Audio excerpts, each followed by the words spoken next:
நாம் இன்றைக்கி பார்க்க போகிற படம் 1994 வெளியான தி டைட் அண்ட் தி மூன் அப்படிங்கிற படம் தான். இந்த படம் உண்மையிலேயே கொஞ்சம் வித்தியாசமான கதை.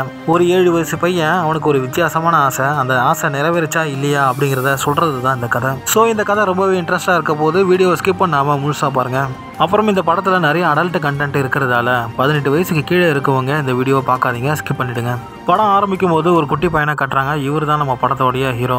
அவங்க ஊரில் ஒரு உரியடி திருவிழா மாதிரி நடக்குது. அந்த திருவிழாவில் இந்த குட்டி பையன் கலந்துக்கிறான். கஷ்டப்பட்டு எல்லாரும் மேலேயும் ஏறி முன்னேறி மேலே போகிறாரு. எல்லாரும் விடாத புடி புடி அப்படின்னு சொல்லி கத்தவும் அங்கேருந்து டிஸ்டர்ப் ஆகி அங்கேருந்து கீழே விழுறாரு. நம்ம ஹீரோவுக்கு கொஞ்சம் பெரிய வயசு பையன் ஒருத்தன் ஃப்ரெண்டாக இருக்கான். அவன் பேர் ஜான். நம்ம ஹீரோவுக்கு ஆறுதல் சொல்கிறாரு. பரவாயில்ல விடுற, அடுத்த மாதம் நடக்கும்போது நீ கண்டிப்பாக ஜெயிப்ப அப்படின்னு சொல்லி ஆறுதல் சொல்கிறாரு. அடுத்த சீனில் அப்படியே கட் பண்ணி அவங்க அப்பா ஹாஸ்பிட்டல் கூட்டிகிட்டு போகிறாரு. அவனை வாடா அம்மாவை போய் பார்க்கலாம் அப்படின்னு சொல்லி கூட்டிகிட்டு போகிறாரு. ஒன்றும் இல்லைங்க, நம்ம குட்டி ஹீரோவுக்கு ஒரு தம்பி பாப்பா பிறந்திருக்காரு. அம்மாவையும் குழந்தையும் வீட்டுக்கு கூட்டிகிட்டு வராங்க. அப்போ நம்ம ஹீரோவுடைய அம்மா அந்த குட்டி குழந்தைக்கு தாய்ப்பால் கொடுக்குறாங்க. அதை பார்க்குற நம்ம குட்டி ஹீரோவுக்கும் தாய்ப்பால் குடிக்கணும்னு சொல்லி ஒரு ஆசை வருது. அப்போ நம்ம ஹீரோ, அம்மா எனக்கும் தாய்ப்பால் குடிக்கணும் போல் ஆசையாக இருக்குது, எனக்கு பால் கொடுங்க அப்படின்னு சொல்லி கேட்குறான். அதுக்கு அவங்க அம்மா, என்னடா நீனா சின்ன குழந்தையா, உனக்கு பால் கொடுக்கறதுக்கு போடா அப்படின்னு சொல்லி விரட்டி விடுறாங்க. ஆனால் நம்ம ஹீரோவுக்கு தாய்ப்பால் குடிக்கணும்னு சொல்லி ரொம்ப ஆசையாக இருக்குது. யாருக்கிட்டையாவது தாய்ப்பால் குடிக்கணும் அப்படின்னு சொல்லி நினைக்கிறான். அதனால் இவர் என்ன பண்ணுறாருன்னா பால் பொடியில் தண்ணி ஊற்றி பால் குடிக்கிற மாதிரி பண்ணிகிட்டு இருக்கான். அதே நேரத்தில் நம்ம ஹீரோ பெட்டாக ஒரு தவளையை ஒரு பாட்டிலை வச்சு வளர்த்துக்கிட்டு இருக்காரு. எப்படியாவது தாய்ப்பால் குடிச்சே ஆகணும் அப்படின்னு சொல்லி ஒரு தீராத ஆசை அவனுக்குள்ளே வருது. அன்றைக்கி நைட்டு நம்ம ஹீரோவுடைய தம்பி குழந்தை ரொம்பவே பசியில் அழுது. ஆனால் குழந்தை அவளை அழுதும் யாருமே வெளியே வந்து பார்க்கல. அவங்க அம்மா வந்து பார்க்கல. அவங்க அம்மா எங்கே இருக்காங்க, என்ன பண்ணுறாங்கன்னு சொல்லி இவன் போய் பார்க்குறான். அப்போ அவங்க அம்மாவும் அப்பாவும் ஒன்றா இருக்கிறத அவன் பார்த்துட்றான். நம்ம ஹீரோவுடைய அப்பாவும் அம்மாவும் பயங்கரமான ரொமான்ஸில் இருக்காங்க. அப்போ அவங்க அம்மாவுடைய மார்பகத்தில் அவங்க அப்பா வாய் வச்சிருக்கிறத இவன் கவனிக்கிறான். நம்ம ஹீரோ சின்ன பையன் இல்லையா, ஸோ இவன் என்ன நினைக்கிறான்னா, நம்ம அம்மா அப்பாவுக்கு பால் கொடுக்குறாங்க, நம்ம தம்பிக்கு பால் கொடுக்குறாங்க, நாம் கேட்டால் மட்டும் கொடுக்க மாட்டேன்றாங்களே அப்படின்னு சொல்லி நினைக்கிறான். நம்ம ஹீரோ மறுநாள் தன்னுடைய ஃப்ரெண்டு கிட்ட இந்த விஷயத்த சொல்கிறாரு. நேற்று நைட்டு என்னுடைய அப்பா அம்மா 2 பேரும் ஒருத்தர் மேலே ஒருத்தர் படுத்துக்கிட்டு இருந்தாங்க. எங்கள் அப்பா எங்கள் அம்மாவுடைய பாலை குடிச்சிட்டு இருக்காரு. ஆனால் எங்கள் அம்மா நான் பால் கேட்டால் மட்டும் கொடுக்க மாட்டேன்றாங்கடா அப்படின்னு சொல்லிட்டு இருக்கான். அப்போ நம்ம ஹீரோடைய ஃப்ரெண்டு என்ன சொல்கிறான்னா, பாவண்டா அவங்க அம்மா, நைட்டு உங்கள் அப்பாவுக்கு பால் கொடுக்குறாங்க, பகலில் உன் தம்பி பாப்பாவுக்கு பால் கொடுக்குறாங்க, அதனால தான் அவங்ககிட்ட பால் தீர்ந்து போயிருக்கோம், அதனால தான் நீ கேட்டப்போ கொடுக்காம இருந்திருப்பாங்க. என்கிட்ட ஒரு ஐடியா இருக்குது, அந்த ஐடியாவை நீ ஃபாலோ பண்ண, கண்டிப்பாக உனக்கு தாய்ப்பால் கிடைக்கும் அப்படிங்கிறான் அவன். என்ன ஐடியாடா சொல்லுடா அப்படிங்கிறான் இவன். நம்ம ஊரில் பால் கொடுக்கக்கூடிய ஆண்டிகள் நிறைய பேர் இருக்காங்க. அவங்கள யாரையாவது ஒருத்தரை நீ செலக்ட் பண்ண, அவங்ககிட்ட போய் நம்ம அப்ரோச் பண்ணலாம். நம்ம என்ன காசு பணமாக கேட்க போகிறோம், பால் தானே கேட்க போகிறோம், கண்டிப்பாக கொடுப்பாங்க அப்படிங்கிறான் அவன் ஃப்ரெண்டு. இவனுங்க அதுக்கப்புறம் போகிற வர ஆண்டியோடைய மார்பகத்தையே பார்க்குறானுங்க. இவங்ககிட்ட பால் அதிகமாக இருக்கும்னு நினைக்கிறேன், அவங்ககிட்ட போய் கேட்கலாம் அப்படிங்கிற மாதிரி இவனுங்க 2 பேரும் மாற்றி மாற்றி பேசிகிட்டே இருக்கானுங்க. அன்றைக்கி ஃபுல்லாக நம்ம குட்டி ஹீரோ யார்கிட்டையாவது பேசி பால் வாங்கி குடிக்கணும்னு சொல்லி நினைக்கிறாரு. ஆனால் யார்கிட்டையுமே அவரால் பேச முடியல. நம்ம ஹீரோவுக்கு அன்றைக்கி நைட்டு ஃபுல்லாக தூக்கமே இல்லை. கடவுள்கிட்ட வேண்டுறாரு, எனக்கு ஒரு நல்ல பெண்ணாக காட்டு, அவங்ககிட்டேருந்து எனக்கு தாய்ப்பால் கிடைக்கணும் அப்படின்னு சொல்லி வேண்டிக்கிறான். மறுநாள் விடியுது. நம்ம ஹீரோ அவனுடைய பெரிய வயசு ஃப்ரெண்டு ஜான் கிட்ட பேசிகிட்டு இருக்கான். அப்போ நம்ம ஹீரோவை கிராஸ் பண்ணி ஒரு பொண்ணு கடைக்கு போகிறாங்க. அப்போ இவன் ஃபிக்ஸ் பண்ணுறான், இவங்க தான் நமக்கு சரியான ஆள், இவங்க கிட்ட எப்படியாவது பேசி இவங்களுடைய பாலை வாங்கி குடிக்கணும் அப்படின்னு சொல்லி நினைக்கிறான். இதில் என்ன ஒரு ட்விஸ்ட்னா, இந்த குட்டி பையன் ஹீரோ இருக்கான் இல்லையா, அவனுடைய ஃப்ரெண்டு ஜானுக்கும் அந்த பொண்ணு ரொம்ப பிடிச்சி போகுது. நம்ம ஹீரோ கிட்ட ஜான் சொல்லிடுறாரு, நீ அந்த பொண்ணை பார்க்காத, நான் ஃபாலோ பண்ண போகிறேன், நான் லவ் பண்ண போகிறேன், நீ கிளம்பு அப்படிங்கிற மாதிரி சொல்லிடுறாரு. இதில் இவங்க 2 பேருக்குமே ஒரு சின்ன போட்டி மாதிரி வருது. நம்ம 2 பேருமே ஃபாலோ பண்ணுவோம், யார் கரெக்ட் பண்ணுறா ஃபஸ்ட்டு அப்படின்னு பார்க்கலாம் அப்படிங்கிற மாதிரி சொல்லிக்கிறானுங்க. ஆக்சுவலாக நம்ம படத்துடைய ஹீரோயினி யாருன்னா, அவங்க ஒரு நாடோடி வாழ்க்கையை வாழக்கூடியவங்க. ஒவ்வொரு மாதமும் ஒவ்வொரு ஊருக்கு போவாங்க. அங்கே நாடகம் நடனம் அப்படின்னு சொல்லி ஒரு என்டர்டைன்மெண்ட் பண்ணுறது தான் இவங்களுடைய வேலையே. ஸோ இவங்க வந்து ஒரு சின்ன வேன் மாதிரி வச்சுருப்பாங்க, அதுதான் அவங்களுடைய வீடு. அவங்க அதில் தான் ட்ராவல் பண்ணி ஒவ்வொரு ஊருக்கும் போயிட்டு இருப்பாங்க. அப்படி தான் அவங்க இந்த ஊருக்கு ஒரு டெம்பரரியாக வந்திருக்காங்க. நம்ம படத்தோட ஹீரோனி அவங்களுடைய தேவைக்காக கொஞ்சம் தண்ணி பிடிக்கலாம்னு சொல்லி குழாவை திறந்து பார்ப்பாங்க. அந்த குழா ரொம்ப டைட்டாக இருக்கும், திறக்க முடியாது. இதையெல்லாம் தூரத்துலேருந்து கவனிச்சிட்டு இருந்த ஜான் வந்து அவங்களுக்கு உதவி பண்ணுறான். ஸோ இவன் ஹெல்ப் பண்ணுறது மட்டும் இல்லாமல் என்ன சொல்கிறான்னா, இதுக்கப்புறம் ஏதாவது கடைக்கு போகணும் வரணும், ஏதாவது பொருள் வாங்கணும் அப்படின்னா தயக்கமே இல்லாமல் என்னை கூப்பிடுங்க, நான் வந்து உங்களுக்கு ஹெல்ப் பண்ணுறேன் அப்படிங்கிற மாதிரி ஒரு பிட்டு போட்டு வைக்கிறான். அவங்களும் சிரிச்சுக்கிட்டே சரின்னு சொல்லி அனுப்பிச்சிடுறாங்க. ஜான் அவங்களுக்கு உதவி செய்கிறத நம்ம குட்டி ஹீரோவும் தூரத்துலேருந்து பார்த்துறாரு. இப்போ நம்ம ஹீரோவும் என்ன அவன் முந்திக்கிட்டான், நாம இவங்களுக்கு ஏதாவது உதவி தான் செய்யணும், அப்போ தான் இவங்ககிட்ட தைரியமாக பால் கேட்க முடியும் அப்படின்னு சொல்லி நினைக்கிறான். இப்படியே 2 பேரும் மாற்றி மாற்றி அவங்கள இம்ப்ரெஸ் பண்ண முயற்சி பண்ணுறானுங்க. ஒரு கட்டத்தில் நம்ம ஜான் அவங்கள விரும்புகிறதா அவங்ககிட்டயே சொல்லிடுறான். நான் அவங்கள ரொம்ப விரும்புகிறேன், உங்களை கல்யாணம் பண்ணிக்கணும்னு நினைக்கிறேன், தயவு செஞ்சு என்னை ஒதுக்காதீங்க அப்படிங்கிற மாதிரி பேசிடுறான். அதுக்கு அவங்களோ, ஜான் இதெல்லாம் நடக்கவே நடக்காது, எனக்கு ஏற்கனவே கல்யாணம் ஆயிடுச்சுன்னு சொல்லி உனக்கு தெரியாதா, தயவு செஞ்சு என் பின்னாடி சுத்தாதா அப்படிங்கிற மாதிரி சொல்லிடுறாங்க. உனக்கு என்னை விட பெட்டராக ஒரு பொண்ணு கிடைப்பா, அவளை கல்யாணம் பண்ணிக்கோ, தயவு செஞ்சு என்னை விட்டுரு அப்படிங்கிற மாதிரி சொல்லிடுறாங்க. இது அவனுக்கு ரொம்பவே கஷ்டமாயிடுது. இப்போ தாங்க நம்ம தலைவனுக்கு உயிரே வந்தது, அப்பா தடியை ஒழிஞ்சா நமக்கு போட்டியே இல்லை அப்படின்னு சொல்லி நினைக்கிறான்.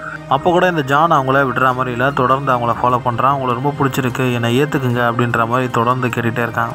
அப்போது அவங்க என்ன சொல்கிறாங்கன்னா, என்னை மறந்துடு, இதுதான் செட் ஆகாது அப்படின்னு சொல்லிட்டு அங்கேருந்து கிளம்புறாங்க. அவங்க கிளம்புனதுக்கப்புறம் ஜான் என்ன பண்ணுறான்னா, அவங்களுடைய உள்ளாடைகள்லாம் அங்கே துவைச்சு காயப்பட்டிருப்பாங்க, அதுலேருந்து ஒரு உள்ளாடையை எடுத்துருவான். அதை நம்ம குட்டி பையனும் பார்த்துட்றான். நம்ம ஜானுக்கு அவனுடைய வயசுக்கு ஈக்குவலான ஒரு ஃப்ரெண்டு ஒருத்தர் இருக்கான், பாடி பில்டர், அவன் பேர் மைக்கேல். அவங்ககிட்ட என்ன சொல்கிறான்னா, அவன் கொண்டு வந்த அந்த உள்ளாடையை காட்டி, நான் அந்த பொண்ணு கூட ஒன்று முன்னமாக இருந்துட்டேன், நைட்டு ஃபுல்லாக அந்த பொண்ணு கூட நான் பலமுறை சந்தோஷமாக இருந்தேன் அப்படிங்கிற மாதிரி கதை அளக்குறான். இது எல்லாத்தையுமே தூரத்துலேருந்து நம்ம ஹீரோவும் கவனிச்சிட்டு தான் இருக்காரு. இதையெல்லாம் கேட்டுக்கிட்டு இருந்த நம்ம தம்பி என்ன பண்ணுறான்னா, அவனும் நேராக வந்து அந்த உள்ளாடைகளில் ஒன்று எடுத்துக்கிட்டு குடுகுடுன்னு அவனுடைய வீட்டுக்கு ஓடிடுறான். நம்ம ஹீரோ அவங்க வீட்டுக்குள்ளே அந்த உள்ளாடையை எங்கே வச்சாருன்னு தெரியல, கரெக்டாக அவங்க அப்பா கிட்ட மாட்டிக்கிறாரு. இது யாருடைய உள்ளாடை, எப்படி நம்ம வீட்டுக்கு வந்துச்சுன்னு சொல்லிட்டு அவனை 2 போடு போடுறாரு. அப்பா எவ்வளோ அடித்து என்ன கேட்டாலும் நம்ம ஹீரோ ஒன்றுமே சொல்லவே இல்லை, வாயை திறக்கலாம். அந்த சீன் அப்படியே முடியுது. அப்புறம் நம்ம ஜான் ரொம்பவே வருத்தமாக இருக்கிறாரு. நம்ம ஜானுடைய ஃப்ரெண்டு மைக்கேல் என்னடா ஆச்சு, என்ன பிரச்சனைன்னு சொல்லி கேட்குறாரு அவனை. அப்போ நம்ம ஜான் அவன் லவ் பண்ணுற பொண்ணை பற்றியும் அந்த பொண்ணு இவனை ஏற்றுக்கலன்ற விஷயத்தையும் தன்னுடைய நண்பனான மைக்கேல் கிட்ட ஷேர் பண்ணுறான். மைக்கேல் அவனுக்கு ஆறுதல் சொல்கிறான். வாடா, நான் புது பைக் வாங்கியிருக்கேன், அதில் ஒரு ரவுண்ட்ஸ் போகலான்னு சொல்லிட்டு ஜானை உட்கார வச்சு கூட்டிகிட்டு போகிறான். மறுநாள் ஜானுடைய ஃப்ரெண்டு மைக்கேல் மட்டும் தனியாக பைக்கில் வேகமாக போகிறான். அப்போ எதிர்பாராத விதமாக மைக்கேல் ஒரு விபத்தில் மாட்டி இறந்து போகிறான். தன்னுடைய நண்பனுடைய இறப்பு ஜானுடைய மனசை ரொம்ப பாதிக்குது. ஜான் ரொம்ப வருத்தத்தில் இருக்கான், மன அழுத்தத்தில் இருக்கான் அப்படிங்கிறத புரிஞ்சுக்கிட்ட அந்த பொண்ணு அவனுக்கு ஆறுதல் சொல்ல வராங்க. அந்த ஆறுதல் ஒரு கட்டத்தில் காதலாக மாறுது. அதுக்கப்புறம் இவங்களுக்குள்ள ஃபிசிக்கல் டச் உண்டாகுது. அந்த பொண்ணுடைய ஹஸ்பண்ட் வீட்டில் இல்லாத நேரமாக பார்த்து ஜானும் அந்த பொண்ணும் வீட்டில் ஒன்றா சந்தோஷமாக இருக்காங்க. அப்போ அந்த பொண்ணுடைய ஹஸ்பண்ட் வந்து பார்த்துறாரு. ஆனால் அப்போ அவர் எதுவுமே கேட்காம அமைதியாக போயிடுறாரு. மறுநாள் காலையில் தன்னுடைய ஒய்ஃபை பார்த்து, ஏன் இப்படியெல்லாம் பண்ணேன், என்ன ஆச்சு உனக்கு, நான் உனக்கு என்ன குறை வச்சேன் அப்படிங்கிற மாதிரி கேட்டு சண்டை போடுறாரு. மறுநாள் அந்த பொண்ணுடைய ஹஸ்பண்ட் என்ன பண்ணுறாங்கன்னா, அவங்கள வீட்டுக்குள்ளே வச்சு எல்லா டோரையும் லாக் பண்ணி விட்டுட்டு அங்கேருந்து கிளம்பி போயிடுறான். இதையெல்லாம் பார்த்தா நம்ம குட்டி ஹீரோ அவங்கள எப்படியாவது காப்பாற்றணும்னு சொல்லி முயற்சி பண்ணுறான்.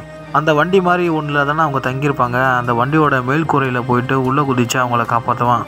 அதே நேரத்தில் அந்த இடத்துல ஜானுமே வந்துடுறான். ஜான் கிட்ட இந்த பொண்ணு சொல்லிடுறாங்க, இதுக்கப்புறம் இதெல்லாம் வேண்டாம், விட்டுடு, என்னுடைய புருஷனுக்கு தெரிஞ்சு போச்சு, நீ இங்கேருந்து கிளம்பி போ அப்படிங்கிற மாதிரி சொல்லிடுறாங்க. அதே நேரத்தில் அந்த பொண்ணுடைய புருஷனுமே அங்கே வந்துடுறான்.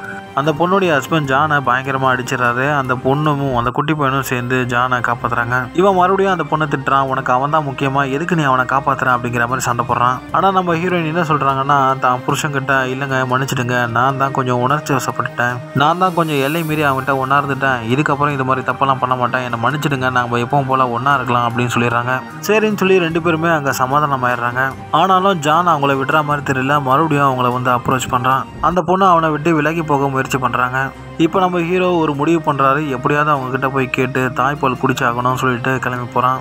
எடுத்த உடனே எப்படி எனக்கு தாய்ப்பால் வேணும்னு சொல்லி கேட்குறதுன்னு சொல்லிட்டு இவன் என்ன பண்ணுவான்னா, ஒரு ஆசையாக ஒரு தவளை ஒன்று பாட்டில் வச்சு வளர்ப்பான். அந்த தவளையை அவங்களுக்கு பரிசாக கொடுப்பான். இதுதான் என்னுடைய பெட் அனிமல், இதை நீங்கள் வச்சுக்கோங்க அப்படின்னு சொல்லி கொடுத்துட்டு, நான் உங்களுக்கு இந்த பரிசு கொடுத்தல, நீங்கள் எனக்கு என்ன தருவீங்க அப்படின்னு சொல்லி கேட்குறான். உனக்கு என்ன வேணும்னு சொல்லி நான் தரேன் அப்படின்னு சொல்லி அவங்களும் சொல்லிடுறாங்க. நம்ம ஹீரோ, எனக்கு தாய்ப்பால் வேணும், தருவீங்களா அப்படின்னு சொல்லி கேட்டுடுறான். முதல்ல அந்த பொண்ணு கொஞ்சம் யோசிக்கிறாங்க. அதுக்கப்புறம் சரி, சின்ன குழந்தை தானே, சின்ன பையன் தானே அப்படின்னு சொல்லிட்டு ஒத்துக்கிறாங்க. அதுக்கப்புறம் அவங்க தன்னுடைய மார்பை கசக்கி அதுலேருந்து பிழிஞ்சு அவனுக்கு தாய்ப்பாலை டைரெக்டாக வாயில் ஊற்றுறாங்க. ஆனால் நம்ம குட்டி ஹீரோவுக்கு இப்போ கூட ஆசை தீரலைங்க, அவனுக்கு பாதி ஆசை தான் தீர்ந்துருக்கு. ஏன்னா அவனுக்கு மடியில் படுத்துக்கிட்டு தாய்ப்பாலை ஒரு குழந்தை குடிக்கிற மாதிரி குடித்தாதான் அவன் ஆசை தீரும். ஸோ நம்ம ஹீரோ என்ன சொல்கிறான்னா, எனக்கு ரொம்ப சந்தோஷம், இருந்தாலும் என்னை மடியில் படுக்க வச்சு நீங்கள் தாய்ப்பால் கொடுத்தா தான் நான் ரொம்பவே சந்தோஷப்படுவேன் அப்படிங்கிற மாதிரி சொல்லிடுறான்.